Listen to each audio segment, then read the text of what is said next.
Alors, évidemment, la dernière fois, on ne pouvait pas mettre de couche-culotte à nos enfants. Et là, on ne peut plus manger de poisson parce que c'est mauvais pour les océans. Eh ben voyons, vas-y Mimi, fais ta chronique. Et ça, c'est du lancement. Alors, effectivement, vous vous souvenez de cette histoire de thon rouge. Il y a les loups, il y a les ours, il y a le thon. Vous vous souvenez de cette histoire de thon rouge? On disait il faut faire très attention au thon rouge. Il n'y en a plus dans les océans. C'est vrai qu'on surexploite en fait les réserves halieutiques. Moi, je voudrais vous parler aujourd'hui de quelque chose qui est encore plus simple que le thon, le cabillaud et tout ça. Ce sont les poissons qui viennent des eaux profondes. Oui. Alors, les eaux profondes, c'est quoi? C'est la définition, elle n'est pas complètement claire. C'est moins de 200 mètres de profondeur, enfin plus de 200 mètres de profondeur. On a papier. Et c'est la piscine en a papier. C'est plusieurs centaines de mètres de profondeur, jusqu'à 1500 mètres de profondeur. Mais c'est quoi ces bébêtes là qui vivent en eau profonde? Alors, on les mange? Ces bébêtes qui vivent en eau profonde, on les mange.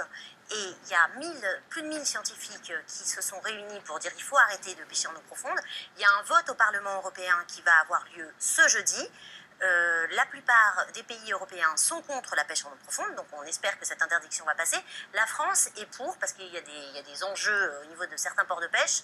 On espère que ça va passer. Alors, qu'est-ce qui se passe en eau profonde? En fait, c'est un peu comme si on prenait l'analogie d'une maison.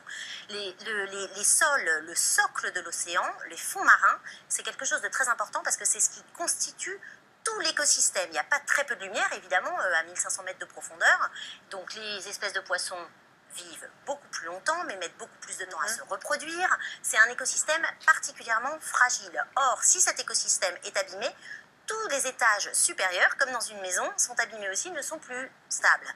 Comment ça se passe, la pêche en eau profonde? C'est un énorme filet qui est tracté par un bateau, qui se retrouve sur le fond, et qui ramasse absolument tout ce qui s'y trouve. Les poissons, les crustacés, les mollusques, les végétaux, des coraux qui peuvent avoir 4000 ans. Donc 4000 ans, c'est l'âge des pyramides en Égypte, par exemple.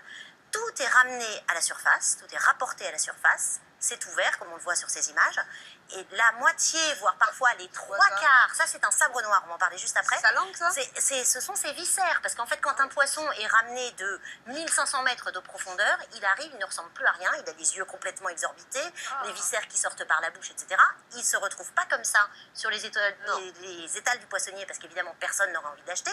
Il est débité en filet, et là on ne peut plus voir sa tête, et on se dit oh, bah, très bien, le filet de sabre, ça m'a l'air pas mal. Mais alors c'est quoi alors les poissons, les fameux poissons d'eau profonde? Il y a 3 espèces en particulier qu'il faut éviter. Pas le turbo. Le turbo, c'est un poisson, le turbo est un poisson plat qui est pêché assez près de la surface. Le sabre noir, parfois aussi simplement appelé sabre, la lingue bleue et le grenadier de roche, parfois aussi appelé simplement grenadier. Donc, vous voyez, ils ont des têtes. Filet de grenadier, on sait que le truc a explosé en montant.